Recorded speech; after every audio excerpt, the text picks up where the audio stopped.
What is AIESEC?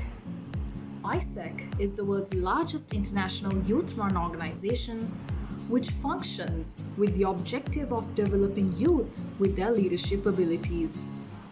We have been providing leadership activities as well as international internships and volunteering experiences for global youth. What is AIESEC in University of Sri Jayawardenepura?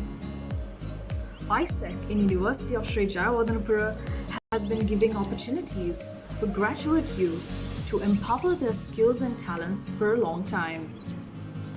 We have been enhancing our local committee by providing high-quality experiences and services to our members and exchange participants. What is Outgoing Global Talent and Outgoing Global Teacher? In AIESEC, the Outgoing Global Talent and Outgoing Global Teacher are responsible for providing globally recognized internships for the youth to develop their future career. Our internships are offered in all fields ranging from engineering, IT-related opportunities like software development, software engineering, business-related opportunities like business administration, business development, marketing, language teaching, as well as subject teaching. What sort of benefits does it offer? All our opportunities are facilitated with more benefits like free accommodation, free food, free airport pickups, and also a dazzling monthly salary. Other than that, the intern gets a globally recognized certificate, gain a multicultural working experience, can expand their professional network, and most importantly, they can kickstart their career with a bunch of novel experiences. What is Outgoing Global Volunteer? The Global Volunteer Program of AIESEC provides a cross-cultural volunteering experience in different countries for youth from aged 18 to 30 with the motive of developing your leadership skills. Our volunteering projects are aligned with sustainable development goals, which allow you to contribute to a greater social impact in an environment out of your comfort zone in a period of 6 weeks. Free accommodation, free meals, airport pickup and departure support, international recognition as a global volunteer are some of the endless benefits you can get as a global volunteer. Your radiant future is calling you. Take the best move to start a new version of your life. Get in touch with AIESEC.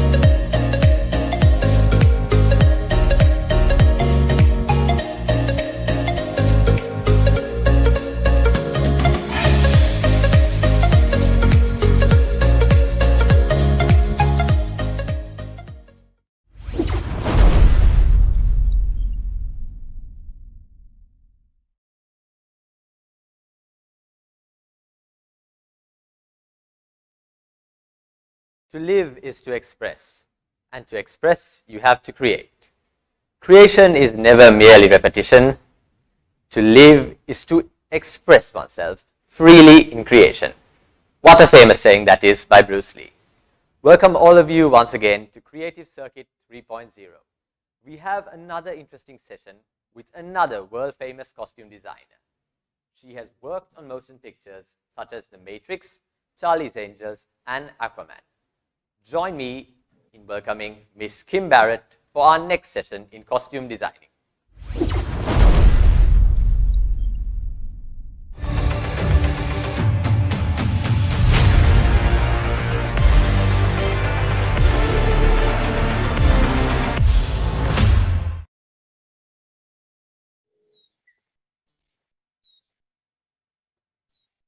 Welcome, Kim. So I hope you are doing well. I am. Thank you for inviting me. Yes, it's really great to have you. So I now hand it over to you to kickstart the session. Take it away. Hi, everyone. I'm really happy to be a part of this program. I like to, I'm happy to see so many people around the world interested in costume design and film behind the camera in general. A lot of our work happens a long time before the filming starts. And for Aquaman, we had about 10 months prep time.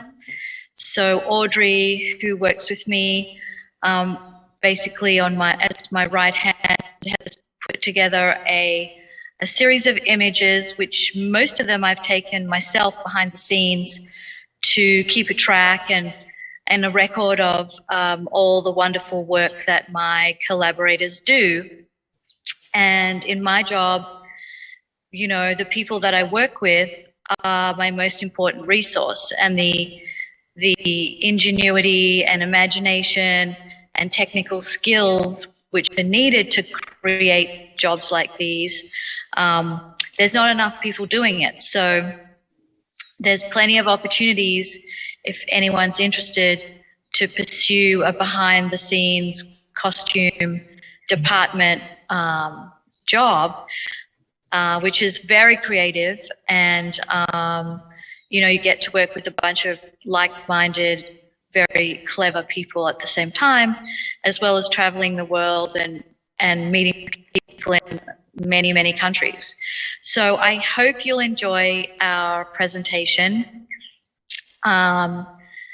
Please ask questions. I think that the most important part of my job is asking questions and problem solving. I think that's what keeps it interesting and new for every different project, which, you know, every project's completely different. So here we go. Thanks, Audrey.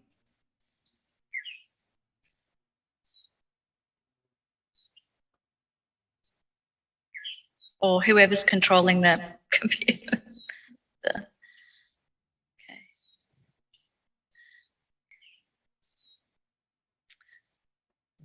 All right. So obviously our world was set almost all of it underneath the water. So the production designer and the DP and the director and I had to really decide on some concrete rules for what it would be like to live underwater and to have evolved, you know, from an Earth's air-breathing society into a water underwater world. So I spent a lot of time looking at and learning about all different levels of the ocean so that I could kind of gain an understanding of how the ecology worked and how the temperature of the ocean affected different things. And so in the next couple of slides, you'll see just many pictures that I collected of different sea life and how that influenced the design. Go to the next slide.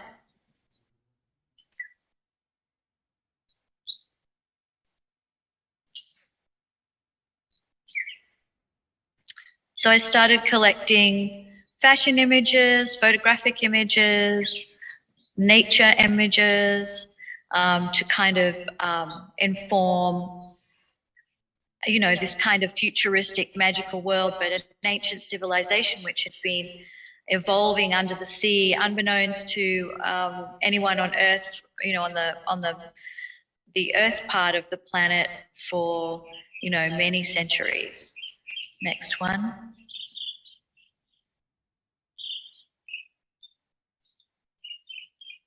Next slide, yeah.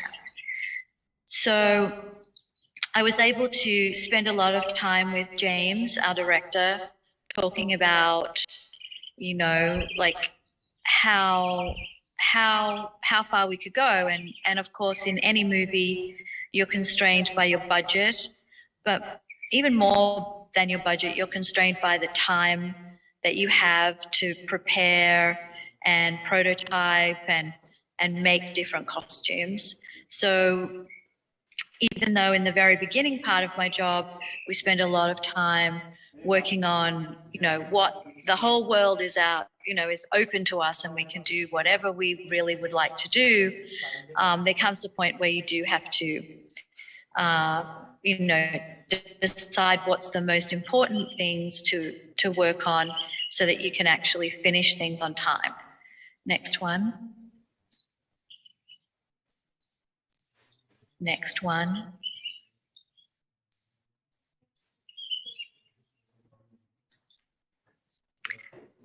We can go to the next slide.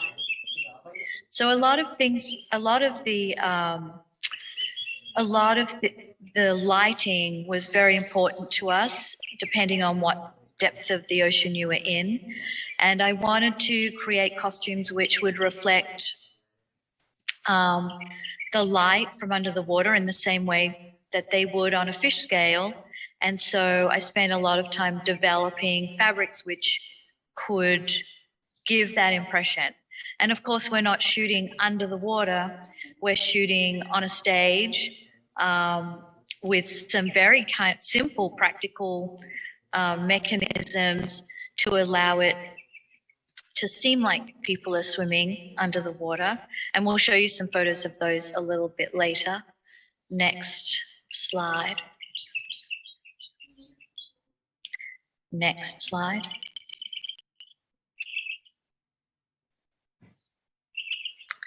So this was we started off doing very early concept art, and I'm lucky enough to have quite a large number of illustrators all around the world who work with me on different designs, on different projects. Luckily for me, I like to be up early in the morning, and so I get to talk with a lot of people early in the day, and then I've ample time to send notes back and forward. So very obviously this was a headdress which was inspired by an octopus. Next slide. So you can see the textures that I was exploring were, very reflective, scale-like elements. Next one. This is some of one of our illustrators put up a wall of illustrations in our office for the actors to look at, when they came through to their fittings.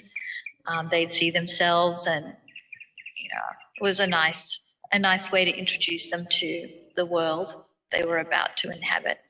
Next costume. Next slide, this is just like snaps that I took of things on the wall as we were going along. So you can see that we have, we always strive to put the actor's face into our costumes quite early on, so that I can send photos to them and talk to them about, what we think that they could be wearing. Next slide. My relationship with my illustrators is very intense, and we spend a lot of time with each other. I would talk to them every day for 6 months probably, while we're investigating and trying to work out new ways to show the director different ideas. And different directors, relate to different styles of illustration. So on each project, I'll be looking for a few different illustrators, and start out with a bunch of people with different styles, and then see which style the director seems to gravitate to, and then I'll kind of pull down my pool of illustrators to 2 or 3 who I can work with for definitely a long period of time, and then I'll show them to the director. In this case was James, one, and the actors, and we'll have a little back and forward about, how we feel it fits into the scene, I'll talk with the stunt department to see, how to make sure that everything in the stunt choreography works with the costume, and then we'll make, adjustments as we need. But the stunt department are really our great collaborators from a very early on. And they, I really think, if costume and choreography can work together, you can really come up with some good-looking costumes that move well in space, that don't hamper the actors' movement, that don't need a lot of visual effects tweaking, and that the actors and the stunt performers, are confident and comfortable in, so they can just focus on what they have to do. Next slide.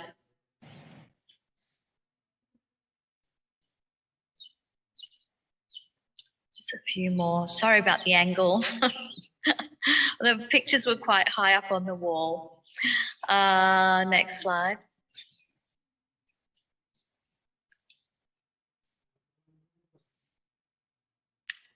In our world, we had characters that could breathe air and water, and then we had characters that could only breathe water, and characters that had some people or some beings had over time evolved to be more fish-like than others, which, evolutionary, in the evolutionary scheme of things, obviously there was a compressed timeline into, a number of thousands of years rather than millions of years. So we did have characters who were definitely more in the fish realm, and other characters which were more human looking. Next slide. So I wanted to show you guys, the very, very early evolution of how we go from a sketch to an actual costume that you would end up seeing in the movie.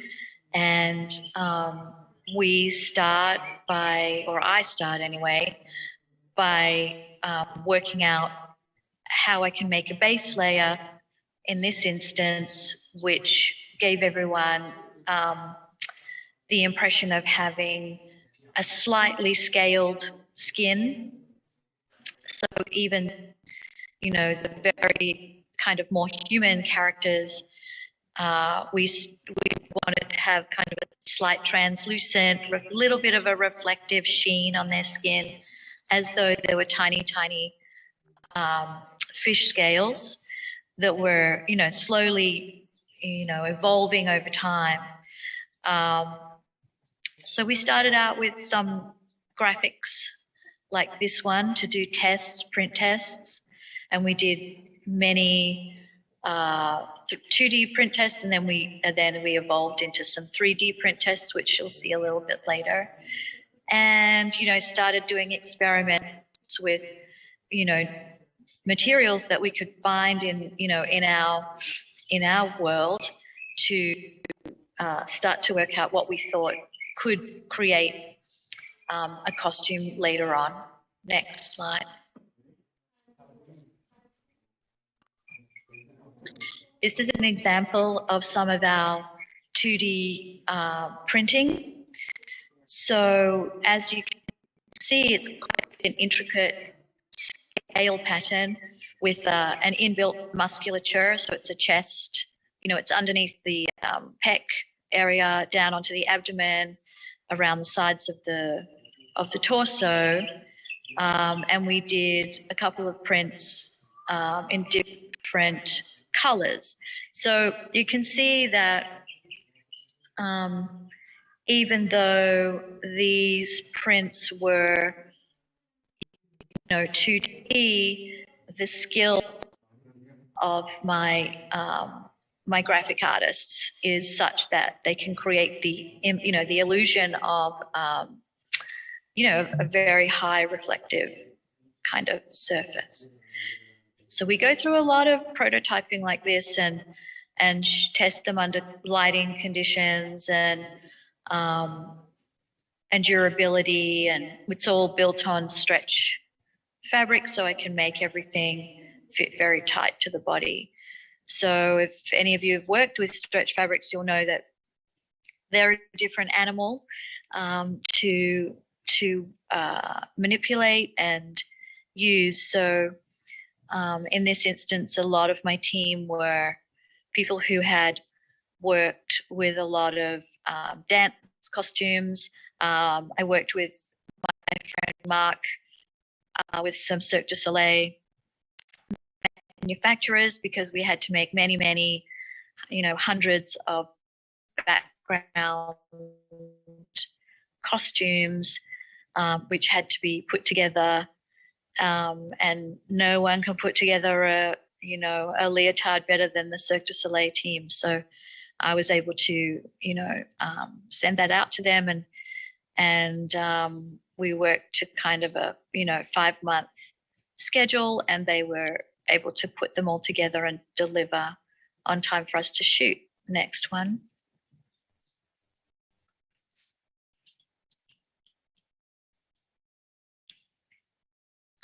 So this print is, if you look closely on the left, is a 3D print. So we use a wonderful person in LA called Karen Wynn, and she owns a company called By Design, and she specializes in 3D print. And all of her prints are basically stretchy, elastic print medium. So I can get I can have an underprint of a 2D print, and then I can pass that print back through her machinery, and she'll lay another layer on top of it.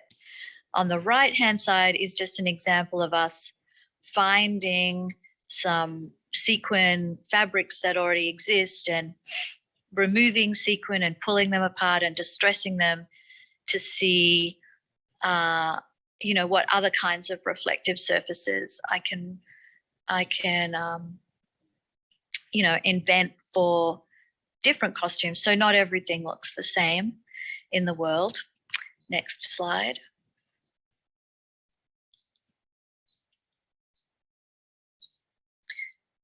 These are just more examples of different textures. So you can see, if you look at the images on the left of the screen, they are printed. So the texture on the pattern piece is printed onto what we call a dye sub, or a sublimated print.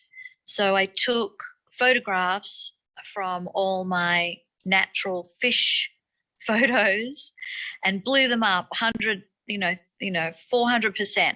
So they were extra giant. And then I dye subbed the lycra material, and then I passed it again through a 3D printer, which printed the 3D medium onto the top of the other fabric. And then on the blue swatch on the center on the bottom row, we also made in molds really small hexagonal scales, or I would say like little flexible tiles that we individually hand glued into the spaces in the 3D printing. So that's some of the kind of research and development that we do on projects like this. Oh, and you can see on the bottom right, you can see a kind of a leotard with nobody inside it. And that's an example of the dye sublimation onto the lycra, which we did, through, a kind of dye sublimation process, which, anyone really can do it nowadays, especially in the fashion world. It's used, extensively. Next slide.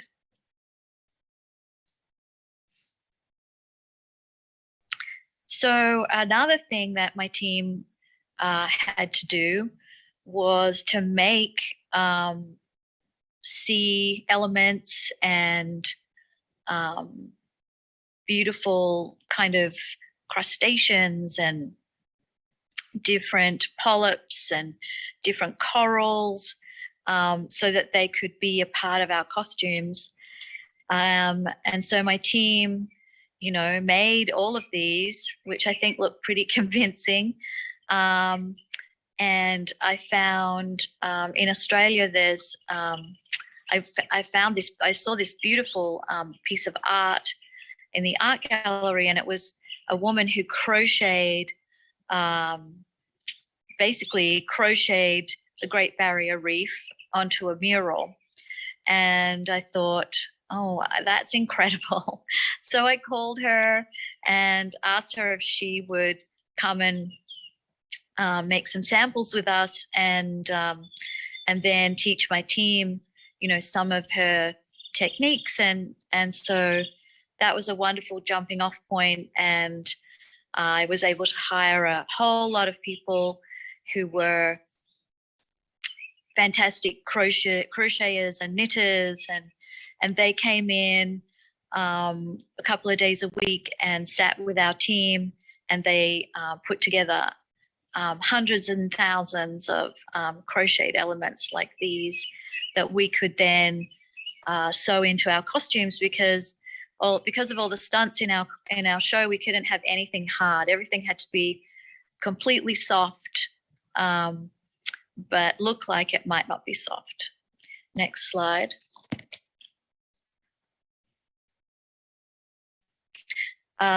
This is, you know, many of you, if you're interested in costume design, understand that we do kind of intricate pattern making that is specific to each person. And so to get a start on that project, nowadays we 3D scan the actors, and we have a milled out form made that is exactly to their measurements, so that we can keep working on their costume when they're working on another job, or I might not see them for 6 months, but I still have to keep creating clothes for them. And then on top of that, we'll sculpt, you know, any additional musculature or additional shapes that I need to create. In this case, we were working on some armor, and I really wanted to make a lot of my armor out of leather, and a lot of the reason for that was the amount of extreme stunt work that Jason would have to be doing, and his stunt people would have to be doing. And although there are great soft materials to make stunt armor from, a lot of the time they wrinkle up in strange ways, and so they look really rubbery. And you'll notice in some superhero movies, you'll see, you know, sometimes the costumes look a little bit like rubber. And I wanted to avoid that. And I also wanted to give Jason something that was a little bit more breathable. We were shooting in Australia, in Queensland, which is very humid, and we were in the summer. It was very hot. Even though we were on a sound stage, we weren't always. And so I hired some great collaborators of mine who I've worked on many movies with, Whittaker Malem, Patrick Whittaker and Kia Malem, who are leather workers from London. If you want to look at their website, if you look at my website, you'll find links to all these people, all these collaborators that I work with often. So they came to Australia for 8 months and worked on a lot of my leather elements. Next slide. Another way that I create elements, and a lot of you'll be familiar with this, is once I've 3D scanned parts of the body, which you can see is the grey area of the arm, we will build in in the computer other elements that are more delicate or intricate or have many little sections that I need to join together. And then I will 3D print those and take those 3D and finish them, sand them, make sure they're beautiful.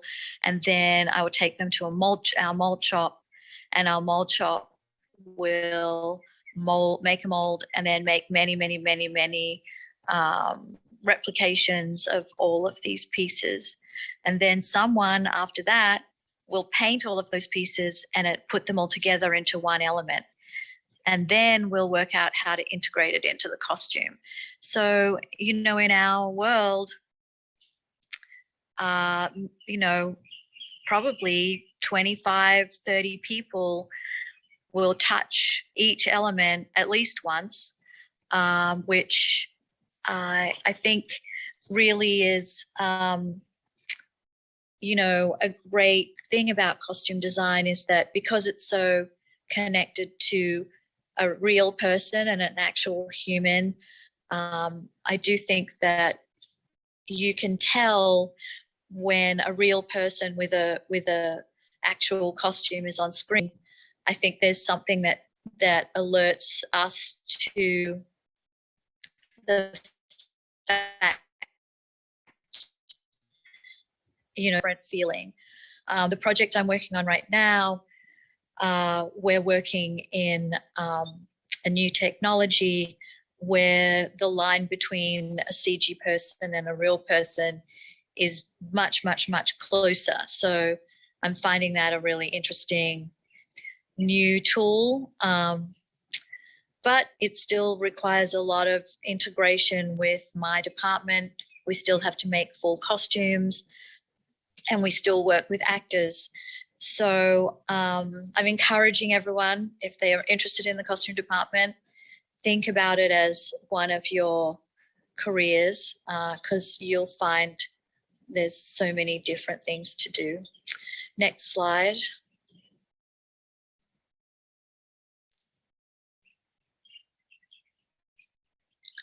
So you can see this was the Queen's tiara, I suppose you would say. So obviously you can tell that it has kind of a inspiration of gills or you know, kind of fish-like wings, but also we imagined that in this world they had accelerated the building blocks of coral so that they could create, you know, in their version of a computer, whatever that was, a way where they could design something like this and speed up the cellular process so that the coral, you know, the idea of the building blocks of coral could create a crown like this. And so, you know, we followed that same process. We built, we scanned Nicole's head, and then we 3D in the computer built the file over her actual head, and then we printed out the tiara into a hard, you know, a hard material, and then we printed it out in a softer material, and we discovered we didn't need to mold it. It was actually flexible enough that we could gold plate it and then paint it and fit it onto her head. So that's another example of different technologies that we use. We have people who work with us in our department often who spend all their time building the files in the computer. And then sometimes we work with outside shops depending on the volume of our work. But we're kind of intricate, you know, we're very technologically advanced, and the sewing machine is not our only tool, for sure. Next slide. This is an example of a very early glove that we built in our in-house. Next slide.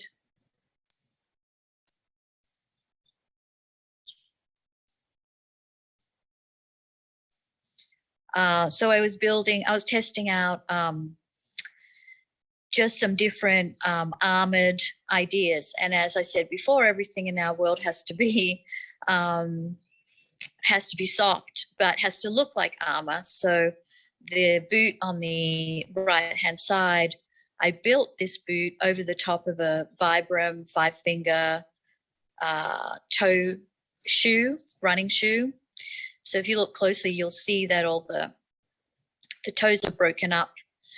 And then the upper of the shoe is very flexible, but it has a good kind of, metallic sheeny surface. And when you combine that with visual effects and good lighting, you can really achieve that effect.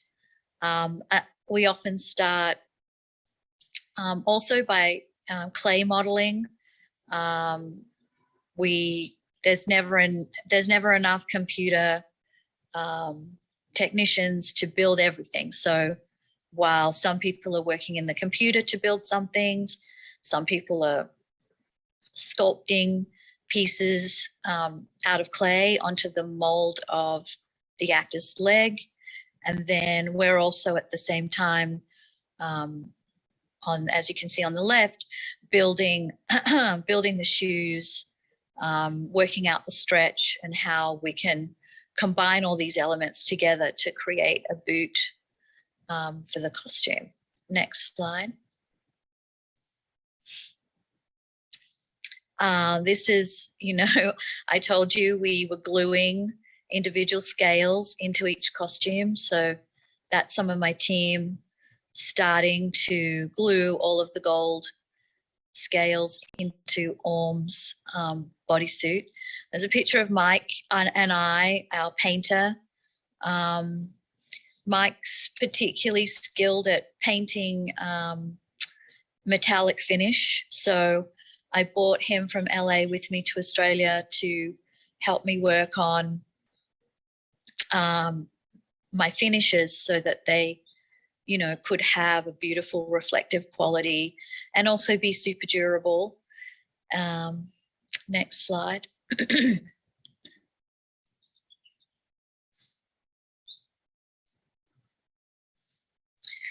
So this costume was a combination of a print and an actual cast brass scales.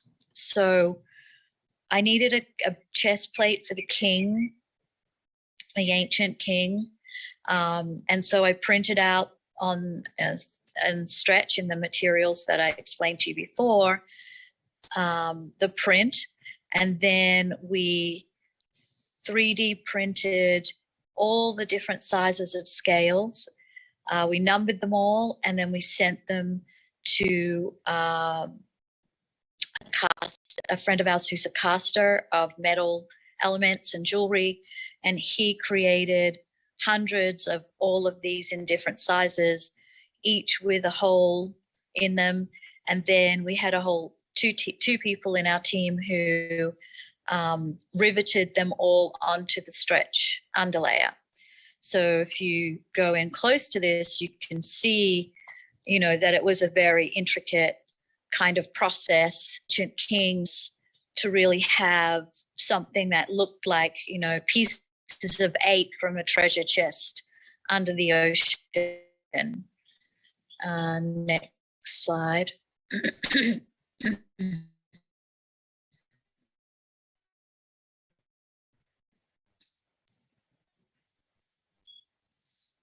So this is an example of, you saw the pattern making on Jason's body form a little while ago. And this is once we built the armor from leather and Mike had painted it, this is, kind of where we were almost finished with the finish. All the pieces were segmented so that Jason could move. The chest plate was in two places, two segments, with a layer that protected his skin from the inside. But it was a very, very easy costume to move in. And we did the same with the belt, which you can see isn't finished, but that was constructed in the same way in our workshop. Next slide. This was Jason's helmet, constructed in the same way. All my helmets I get constructed at Ironhead Studios in LA, you know, everything is connected with magnets so that the performer can pull off the front plate easily if at any time they feel uncomfortable.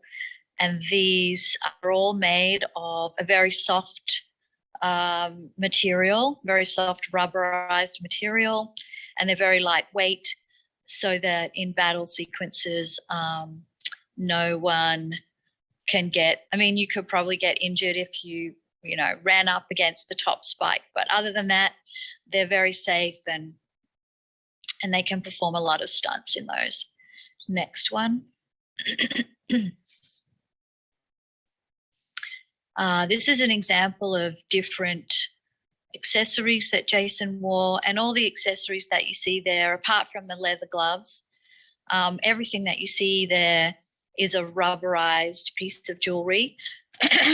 So we designed the real jewelry, you know, and built a real piece of jewelry, or one of Jason's friends, the ring in the center, bottom center, one of Jason's friends had designed that for him.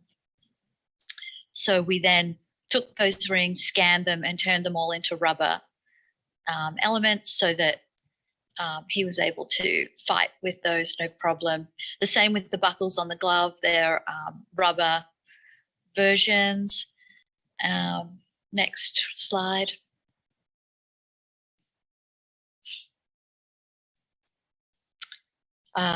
These are more examples of, you know, how much pattern making and how many elements go into, you know, every little project that we embark on. Next slide.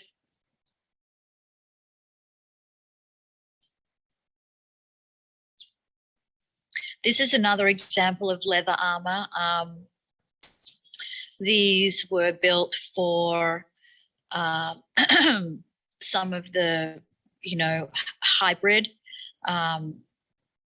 ocean human beings, and then again painted with mica to look like a rich gold metallic. Next slide.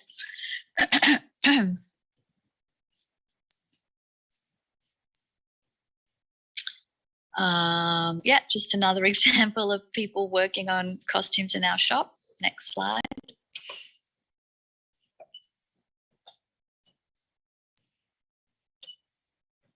So once we've gotten to you know, put together our prototypes, we start having fittings.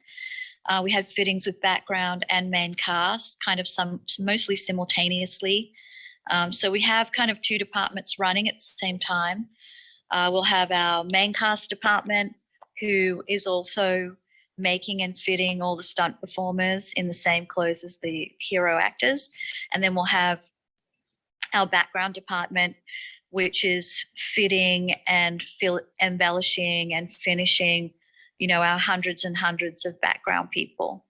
Next slide. So here's some of Jason's early fittings. And we, you know, I provide a board like this from a fitting to Jason, to James, our director. And then we'll talk about, you know, paint finish, what I need to shade, what new things I need to do. You can see that we built a very, you know, intense musculature on Jason's thighs and crotch area, which, you know, is always one of the biggest areas of concern, because a lot of performers, actors, might have very impressive torsos, but sometimes they need some, more muscle built in their legs, and sometimes the opposite.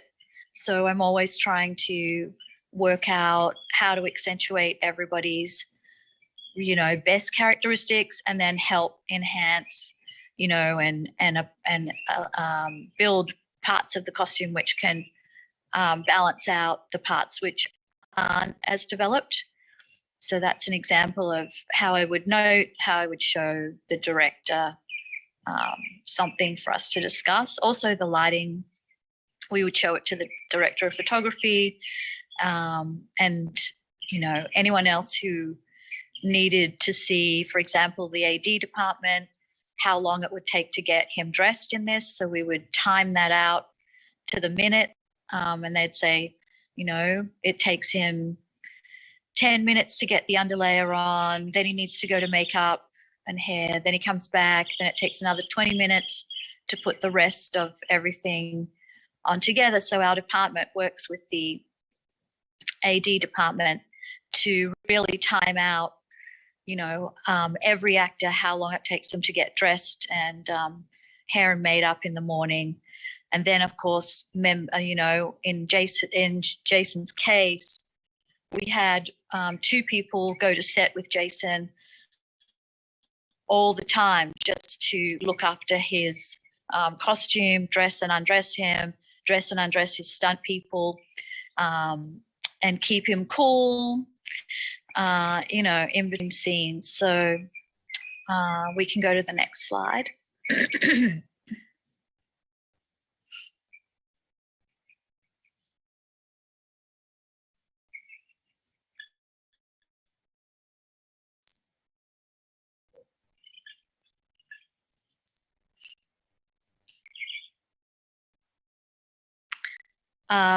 Here's an example of Amber. On the right, she was in a fitting. On the left, Jason and Amber are in a very early camera test, a lighting test that we were doing.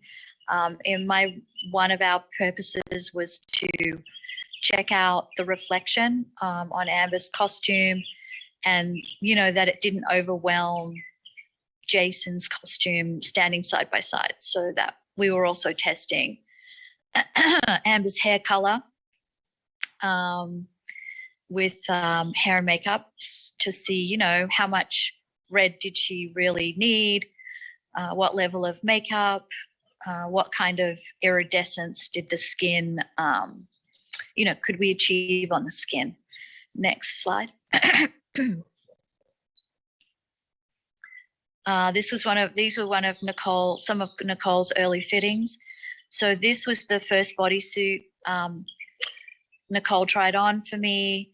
I wanted to see, it was just on the balcony at her house, and I wanted to see, what the natural light would do.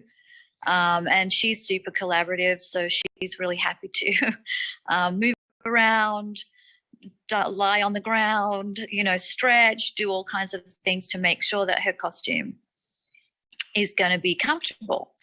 So you can see the difference between lighting from, direct sunlight on her texture of her fabric, and then in these other photos, she's underneath in a shady spot. You can see how different the costume fabric will relate to the light. Next one, slide. This is an example of an early fitting for Patrick Wilson. So nothing's aged, all his scales aren't on, nothing's painted, doesn't have its final paint finish. But you can see on his glove how many elements, how many little tiny individual elements had to be made, cast, painted, connected, and all put together just to create that one glove. And then you can see the boot is the boot that you saw sculpted in clay. That's the beginning of that boot in the fitting process. Next slide. This is, you know, such a wonderful performer.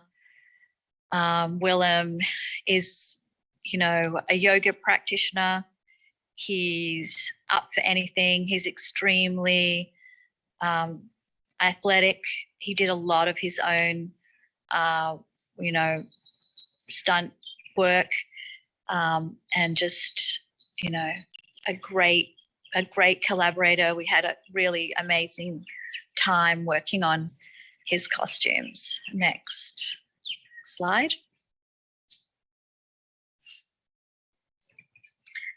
So these are costumes which I took photos of on wires. You can see that two of them, at the two on the outside edges, floating in water. So once I'd gotten everyone, you know, approvals on moving ahead with my background, I brought them into the stunt room, and the stunt department, we put on their harnesses, and we harnessed them and raised them up off the floor so that I could photograph them to just see what it looked like, and then to show James or show the studio or anybody else. We matted in these photographic backgrounds so that people could get a feeling of you know, what these textures and shapes could look like in space. Next slide. You know, a lot of my job is selling concept to the people who provide the money to us. So it's really helpful, I think, to include them in some of the visual process so that they can see, oh, I understand why you need 12 ladies crocheting. I understand why you need to hire, you know, a printmaking company to print your fabrics. And then if you involve them a little bit in the process, I think it makes it really more easy for them to understand, and then gives you a way to discuss money. Because I think if you don't ever see, you know, the people who are constructing and making these things, and, you know, how amazing, how talented they are, then you'll never understand where your money's going. So I like to try and create a relationship early on with people, producers and financial controllers and production heads at studios, so that they can really see, you know, where their money's going, and what amazing people they have working for them on these projects. Next slide.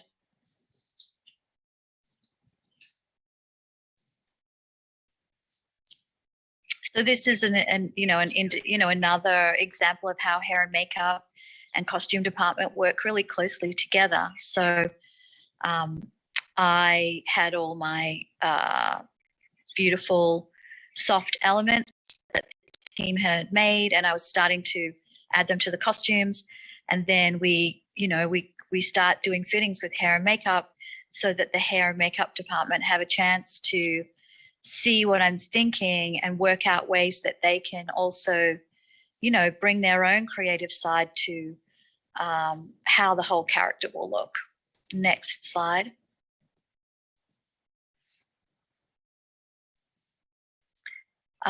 Just another example of our leather armor. Next slide. So these leather armors, of course, were built over special effects, rubberized elements.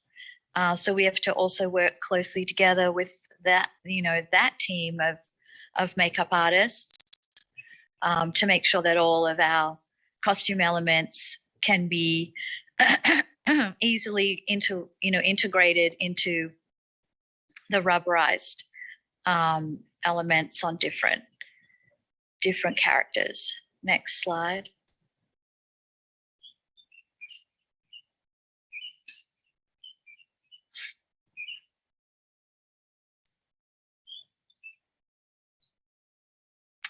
Yeah, next slide.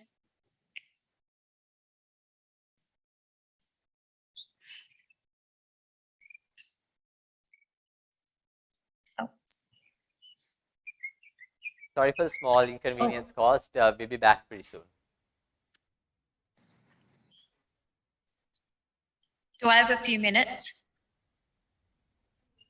Yes, sure. Please do hang around, and we'll be back up and running real soon. Okay, I'll be away for like 1 minute.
Hi, Kim. So we have just about resolved our small technical issues. Is everything all right from your side to recommence? Yeah, it's fine. As long as you guys are happy with what I'm doing. Yes, we are. It's going really nicely. So we'll get right back into it. Okay. If it's possible, we'll try and wrap up the remainder of the presentation within the next 10 minutes, if that is suitable on your side, and then we can move ahead to the Q&A session, since we have a few audience questions lined up as well. Yeah, I mean, I'm happy to move the slides a bit faster, so if that helps. Yeah, so given our time constraints, I think that will be the best, so that you can go through a few audience questions as well towards the end of the session. So let's go about it in that. Yeah. Okay, so next slide.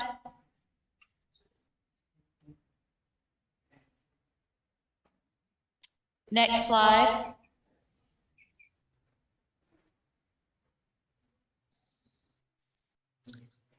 Next slide. So obviously we spent a lot of time on set. We had to work out how to make Jason's stunt men look like him.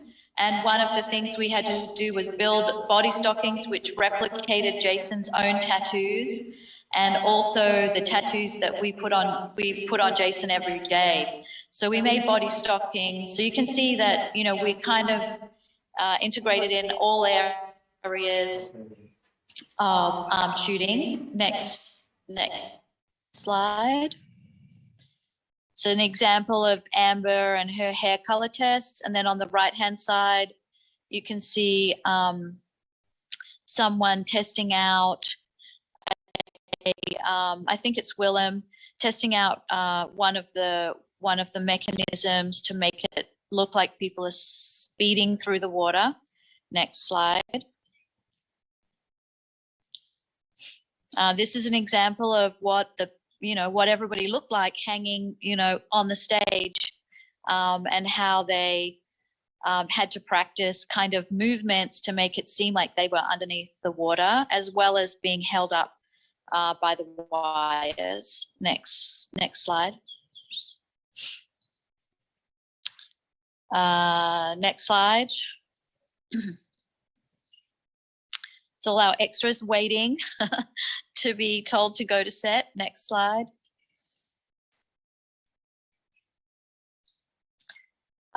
This was one of our biggest builds, and we built it at the company I talked to you about before. Jose Fernandez, who owns Ironhead Studios. We worked on building this costume at Ironhead, and all the stunt versions, and all the different visual effects, helmets. We all worked on that together. Next slide. This is a picture someone sent to me from the costumes on mannequins, at the exhibition, the costume exhibition, which happens every year in LA at FIDM. So it's always fun to see your costume, up with all the other costumes from the year. It's a nice kind of finishing touch to a really long process. Next slide. Next slide. So this is just, showing like what, how in the end marketing takes our images and gives them, a few tweaks. And next slide. Next slide. And that's it for images, and I'm happy to take as many questions as you guys have.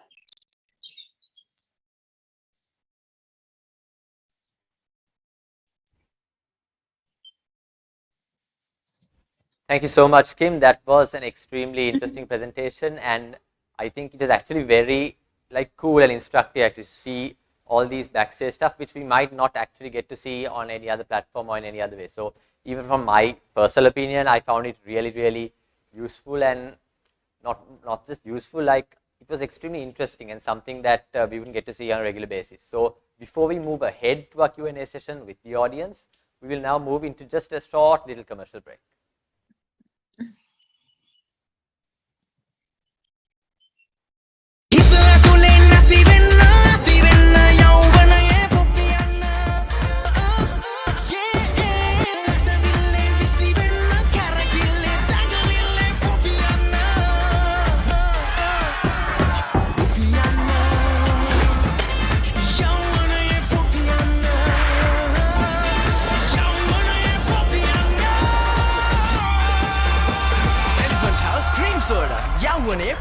चमत्कार है.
Welcome back to our audience. So now we will be moving forward to a few questions asked by all of you, which you have sent in through Facebook and YouTube. So we will be keeping ourselves to 3 questions due to time constraints. So we try to pick the best of what you have with us. So first question to you, Kym. How do you coordinate everything between the illustration designers? When you happen to have a certain design that you want in mind, do you work with what you have, or do you stress on getting exactly what you want? Well, each project's really different, and different illustrators are good at different things. So I have technical illustrators who can do really beautiful, detailed technical drawings. And then I have illustrators who do very rough. Of course, nowadays, you know, when I first started designing, everyone worked in pen and ink and pencil and marker. And I still actually really like working with people who do storyboards, because they're very fast and they can, you know, you can do 5 different poses, and you can kind of work out, oh, how does this helmet look from this side? How does it look from above or below, very quickly? So I like to start out with roughs like that, and they can be on the tablet or they can be in real time pen and ink. So I'll usually start with a couple of illustrators who are good at that kind of thing, like people, figures moving in space. And then I'll probably have some other illustrators who are much more able to draw, you know, a recognizable actor or person, you know, more photoreal, to start working on how to construct the costume in the illustration. So I'll provide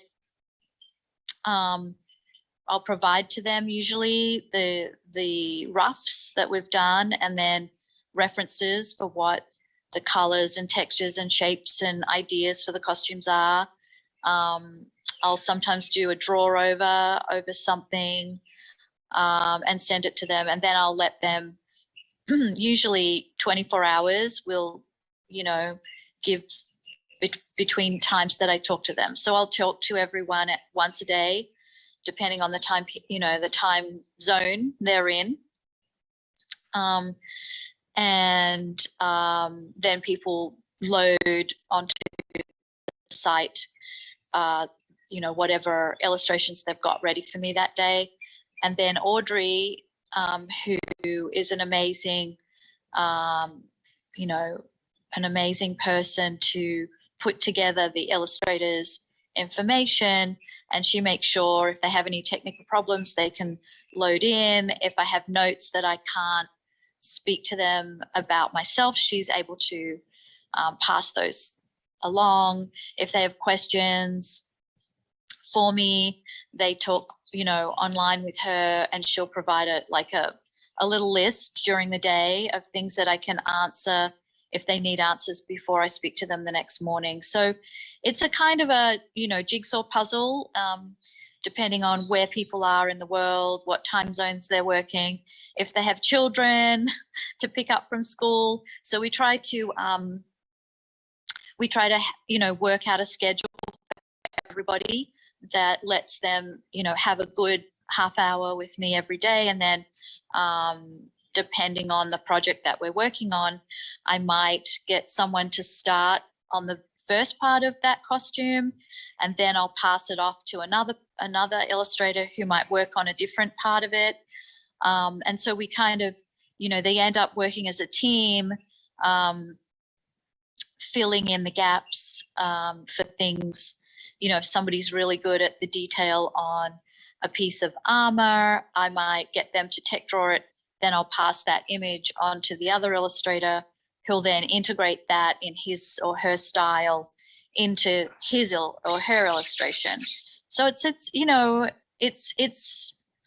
definitely a time-consuming job, but I like my team to feel connected and able to try out things without worrying that I'm gonna be judgmental. I'd rather people really try to go there, and then we can pull people back if it's too far. But yeah, I think it's definitely a big part of my day, especially in early prep area. Thorough rundown of the process, Kym. So I think our audience member who asked that question would have been thoroughly satisfied by that lengthy and detailed answer. So moving on to the next one. It is, how likely are you to design a completely new thing? Something which is not extracted or derived from anywhere, like something that's basically straight out of your imagination? Oh, a lot of the time.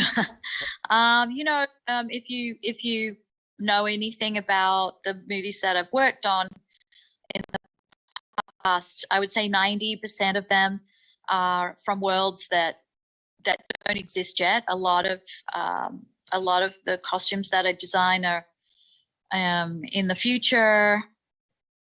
For example, Red Planet, which is a space movie, we were designing, what would a spacesuit look like in 150 years from now. And so I did research, and I talked to people at NASA and the stealth bomber program, and really tried to work out, like, what is the future of spaceflight, and what is, nowadays you see all the time that, they've built technology into flight suits that can measure your heartbeat. Well, when I was talking about it with them 15, 20 years ago, that wasn't, I was like, how about if we could measure their vital signs without, they didn't have to be plugged into anything, that their spacesuit was able to remotely transmit that information. And they were like, oh yeah, we're doing that now, right? Jupiter Ascending is a good example of trying to create a world that we know nothing about. The project I'm on now, I'm creating, another planet, a world on another planet. So a lot of the time, obviously, the common denominator is the human form, right? So I have to be able to create things that real humans can work in and act in and move in. But yeah, that's one of the really challenging and fun parts of this job is I'm having to, often in the early stages of the process, wake up really early in the morning trying to think, how am I going to make this work? And after it takes a couple of weeks, and then things kind of start to settle into my mind, and then I can come to work and try to explain it to people. And obviously, a picture paints 1,000 words. So the sooner I can get it on paper and get an illustration of it, then I can explain it better to anyone who, doesn't understand a kind of concept that's coming out of the imagination. Thank you so much, Kym. It really was great to know like how much imagination and creativity actually goes into all this, especially as you said, since it's like 90% of your work. So moving on to the next question, which is just a short and sweet question over here. What was your proudest moment in your career so far as a costume designer? Oh, proudest moment. I think, you know, for me, the only thing that really keeps me in this job is having, being able to work with the team that I work with, and that team, you know, depending on different places I am in the world, expands into, you know, different groups of people that sometimes come together and meet on a new project, and I find that that's a great way to breathe oxygen into an industry that can be very, you know, people like to be sure of what's going to happen and how things are going to turn out and how their money is going to be spent wisely, and so, you know, those are very kind of strict financial structures, but the most rewarding and the part of my job that I feel the proudest of is that I have a really fantastic community of people around the world who, you know, can travel from one country to another to work on something for me. And even during COVID, we were able to create costumes. I created costumes for 3,000 Years of Longing, George Miller's next movie, in the middle of COVID in India, and other people in Australia and other people in the US and other people. I had other teams in Istanbul. And because we all had such a, you know, kind of trusting, open relationship, we were all able to work out how to get all of these things achieved, you know, in a world that was essentially shut down. And the other good thing about that was we were able to pay people. So people who were unable to work because of COVID, you know, we were able to also, you know, keep everyone getting paid, and also, you know, we all were able to talk to each other on Zoom and Skype, and keep, you know, everyone close knit as a kind of community. So yeah, I feel like that was one of my favorite moments. And really heartwarming to actually hear. So thank you everyone in the audience for your questions, and we really hope you enjoyed this session. Finally, Kym, before you leave us, we have a small question from our end. Could you let us know what your thoughts are on this event? So Creative Circuit 3.0 is where we highlight backstage heroes like yourself and give you all an opportunity to address the world, and for so many other people to actually get to hear what you have to share. What exactly do you feel about this event, Creative Circuit 3.0?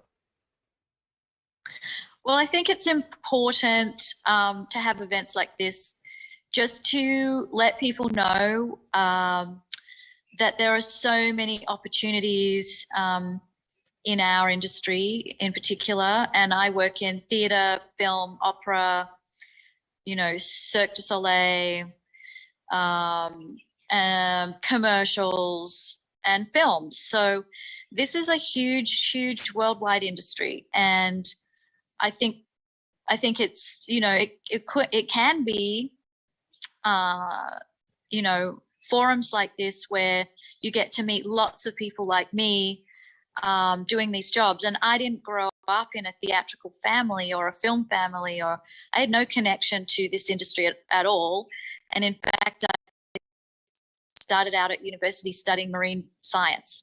So when I got to university, I started to meet other people who were doing theater and radio and art and all kinds of other stuff. And it, you know, I'd always done art, but never really thought of it as somewhere that I could, you know, put my own talents into. And so I think it's really helpful to, you know, have that experience of listening and watching and listening to other people's stories, of how they got to do this job, and to see that it's not, it's definitely not a job that's out of reach for many people who have a creative,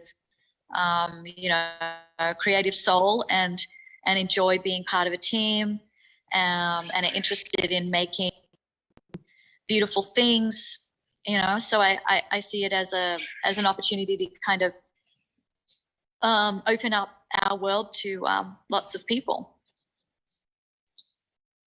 Thank you so much, Kym. So going in the right direction requires you to head, sorry, let me rephrase that. Going to the correct destination requires the correct sort of direction, in which you were definitely a part of our delegates' journey. Thus, we are so privileged to have had such a mind-blowing session with you today, where you went so much in depth into your work on Aquaman. So, delegates, stay tuned for the last session of day 2 of Creative Circuit 3.0, which will be brought forward by game designing Bruce Nesmith right at 9:30 p.m. So, a very short turnover right there. This is Aminder signing off for now. Thank you. Bye.